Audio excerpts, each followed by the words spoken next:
ఈరోజు మార్కెట్లు పాజిటివ్ నోట్లో క్లోజ్ అయ్యాయి. సెన్సెక్స్ 487 పాయింట్ల పెరుగుదలతో 82,344 వద్ద, నిఫ్టీ 167 పాయింట్ల పెరుగుదలతో 25,332 వద్ద ముగిసింది. ఇండెక్స్ల పనితీరు: మిడ్ క్యాప్ ఇండెక్స్ 1.69% పెరుగుదల, స్మాల్ క్యాప్ ఇండెక్స్ 1.81% పెరుగుదల, బ్యాంక్ నిఫ్టీ 0.66% పెరుగుదల. మార్కెట్ ఉదయం పాజిటివ్గా ఓపెన్ అయినప్పటికీ రెండో భాగంలో కొంత సెల్లింగ్ ప్రెషర్ కనిపించింది, కానీ చివర్లో మంచి రికవరీ చూశాం. ముఖ్యంగా mid and small cap stocks మంచి స్పందన చూపించాయి. మార్కెట్ను ప్రభావితం చేస్తున్న ప్రధాన అంశాలు: భారత్ యూరోపియన్ యూనియన్ ఎఫ్టీఏ. నిన్న మనం చర్చించిన భారత్ యూరోపియన్ యూనియన్ ఎఫ్టీఏ వార్తల తర్వాత మార్కెట్లో పాజిటివ్ మూడ్ కనిపించింది. చాలామంది స్టాక్స్ దీనికి రియాక్ట్ అయ్యాయి. యుఎస్ ఫెడ్ మీటింగ్ అత్యంత కీలకం. ఈరోజు రాత్రి యుఎస్ ఫెడ్ మీటింగ్ ఫలితాలు మార్కెట్లకు చాలా ముఖ్యం. ఈసారి రేట్ కట్ ఉండదని మార్కెట్ ఇప్పటికే భావిస్తోంది. ముఖ్యంగా జెరోమ్ పావెల్ స్టేట్మెంట్స్, యుఎస్ ఎకానమీపై ఆయన వ్యాఖ్యలు, డొనాల్డ్ ట్రంప్తో ఉన్న పొలిటికల్ అంశాలు. సెంట్రల్ బ్యాంకులు రాజకీయ ఒత్తిడిలో నిర్ణయాలు తీసుకుంటే భవిష్యత్తులో ఎకానమీకి నష్టం జరుగుతుంది. అందుకే పావెల్ అలాంటి ఒత్తిడికి లొంగే అవకాశం తక్కువ. ఈ మీటింగ్లో వచ్చే టోన్ అండ్ కామెంట్స్ గ్లోబల్ మార్కెట్లపై ప్రభావం చూపుతాయి. జనవరి 31 యుఎస్ గవర్నమెంట్ షట్డౌన్ డెడ్లైన్. జనవరి 31న యుఎస్ ప్రభుత్వ ఖర్చుల బిల్లు పాస్ కాకపోతే మళ్లీ షట్డౌన్ వచ్చే అవకాశముంది. గతంలో దీర్ఘకాల షట్డౌన్ జరిగింది. ఈసారి కూడా ప్రతిపక్షం మద్దతు ఇవ్వకపోతే చిన్నకాల షట్డౌన్ రావచ్చు. గతసారి మార్కెట్ పెద్దగా రియాక్ట్ కాలేదు. ఈసారి కూడా ప్రభావం పరిమితంగానే ఉండొచ్చు. కానీ అనిశ్చితి మాత్రం మార్కెట్పై ప్రభావం చూపుతుంది.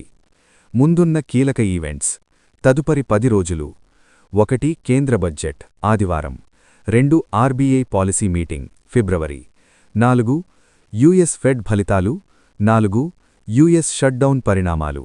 ఇవన్నీ మార్కెట్ డైరెక్షన్ను నిర్ణయిస్తాయి. Stock of the day: Mic electronics. Market cap సుమారు 900 కోట్లు. కొత్త ఆర్డర్ సుమారు 114 కోట్లు. నవరాయ్పూర్ అటల్ నగర్ ప్రాజెక్ట్. చిన్న కంపెనీకి పెద్ద ఆర్డర్, పాజిటివ్ సిగ్నల్. 38 రూపాయల స్టాక్ ఈరోజు బలమైన ర్యాలీ చూపించింది. మీరు గమనించిన మంచి రియాక్షన్ ఉన్న స్టాక్స్ను కామెంట్స్లో షేర్ చేయండి. బంగారం, వెండి. మార్కెట్ విశ్లేషణ. బంగారం పెరగడానికి కారణాలు: యుఎస్ షట్డౌన్ భయం, గ్లోబల్ ఎకానమీలో అనిశ్చితి, డాలర్ 4 ఏళ్ల కనిష్టానికి పడిపోవడం, జియోపొలిటికల్ టెన్షన్స్, సెంట్రల్ బ్యాంకుల భారీ గోల్డ్ కొనుగోళ్లు. సెంట్రల్ బ్యాంకులు కొనుగోలు ఆపే వరకు గోల్డ్ ప్రైస్ బలంగానే ఉంటుంది.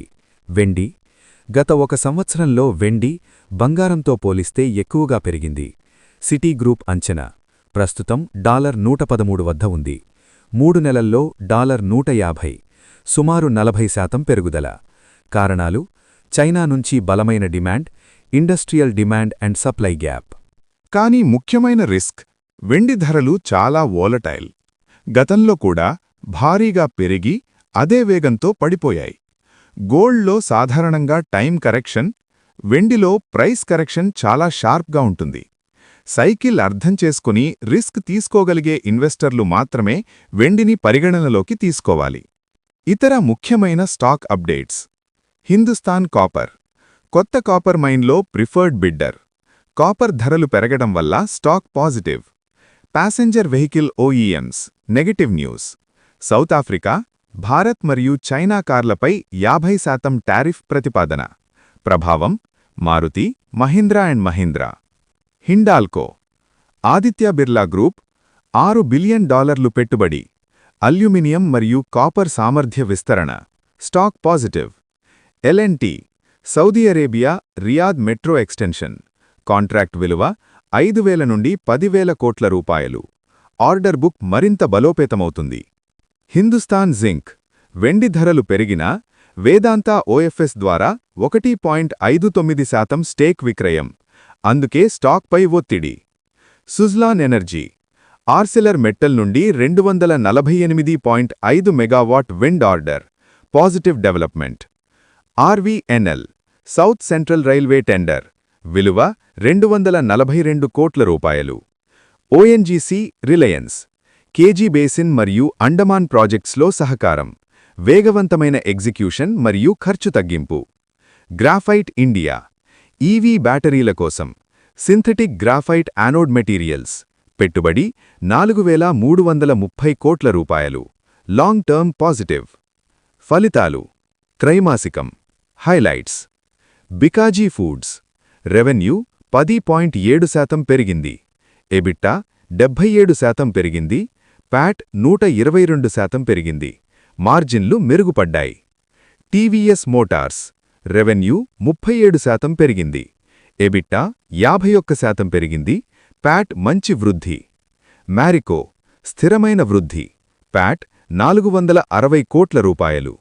Motilal Oswal financial services AUM మరియు లెండింగ్ బుక్ బలంగా పెరిగాయి, stock positive. Bell Bharat electronics order book 73,015 కోట్ల రూపాయలు, స్టాక్ బలంగా స్పందించింది. ముగింపు తదుపరి 10 రోజులు మార్కెట్కు చాలా కీలకం. US fed, US government deadline, union budget, RBI policy జాగ్రత్తగా ట్రాక్ చేయాలి. రిస్క్ మేనేజ్మెంట్ చాలా అవసరం. ఈ సమాచారం మీకు ఉపయోగపడితే లైక్ చేయండి. ఛానల్ రామయ్య 99కి సబ్స్క్రైబ్ చేయండి. నేను రామయ్య. మరో ఆసక్తికరమైన వీడియోలో కలుద్దాం. Thank you. Good night.